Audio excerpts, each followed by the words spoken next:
നമസ്തേ, ഭദ്രവിളക്കമ്മ ശരണം. ഇന്ന് നാം കൂടുതലായിട്ട് എല്ലാവരും ചിന്തിക്കുന്നതും ശ്രദ്ധിക്കുന്ന ഒരു കാര്യമാണ്, അമ്പലത്തിൽ പോകുമ്പോൾ പുരുഷന്മാർ ഷർട്ട് ഇട്ടിട്ട് കയറാമോ, ഷർട്ട് ഇട്ടുകൊണ്ട് കയറാമോ, ഷർട്ട് ഊരിയിടണോ എന്നൊക്കെ വളരെ ചിന്തനീയമായ ഒരുപാട് കാര്യങ്ങൾ ചിന്തിക്കുന്ന സമയമാണ്.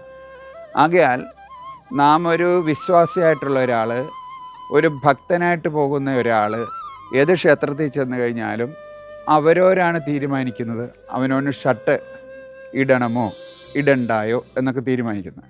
എന്നാൽ ഷർട്ട് ഇട്ടുകൊണ്ട് കയറി, ചില ക്ഷേത്രങ്ങളിൽ ഷർട്ട് ഇട്ട് കയറാനുള്ള നിയമങ്ങൾ ഇല്ല, ഷർട്ട് ഇടാതെ കയറാനുള്ള നിയമങ്ങളാണ് ചില ക്ഷേത്രങ്ങളിലുള്ളത്. അപ്പോൾ അവിടെ ക്ഷേത്രത്തിനകത്തുള്ള ക്ഷേത്ര ചൈതന്യത്തിൻ്റെ അംശത്തെ ഹൃദയപത്മത്തിലേക്ക് ലഭിക്കുന്നതിന് വേണ്ടിയിട്ടാണ് നാം ഷർട്ട് ഊരിയിട്ടതിന് ശേഷം ക്ഷേത്രത്തിൽ പ്രവേശിക്കുന്നത്. എന്നിരുന്നാൽ ഇതിന് പല വ്യാഖ്യാനങ്ങളും ഇന്ന് നിലനിൽക്കുന്ന സമയത്ത്, പ്രാചീന കാലത്തെ ചില സമ്പ്രദായങ്ങളിൽ പൂണൂൽധാരികളെ തിരിച്ചറിയാനാണെന്നുമൊക്കെ ചില മതങ്ങൾ സംസാരിക്കുമ്പോൾ, കൂടുതലായി ഏത് ക്ഷേത്രത്തിലാണോ നമ്മൾ പ്രവേശിക്കുന്നത് ആ ക്ഷേത്രത്തിലെ ദേവചൈതന്യം പുരുഷപ്രജാഭാവങ്ങളിലേക്ക് ആഗിരണം ചെയ്യപ്പെടുന്നതിന് വേണ്ടിയിട്ട് മാത്രമാണ് നമ്മൾ ഈ ഷർട്ട് ഊരിയിടുന്നത്.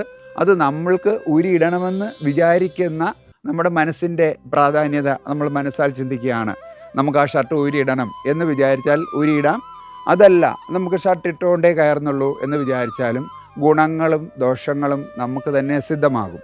അതുകൊണ്ട് തന്നെ നമുക്ക് ഉചിതമായ തീരുമാനങ്ങൾ നാം ഓരോരുത്തർ എടുക്കുന്നതായിരിക്കും ഉത്തമം. ഓം ഭദ്രവിളക്കമ്മേ ശരണം.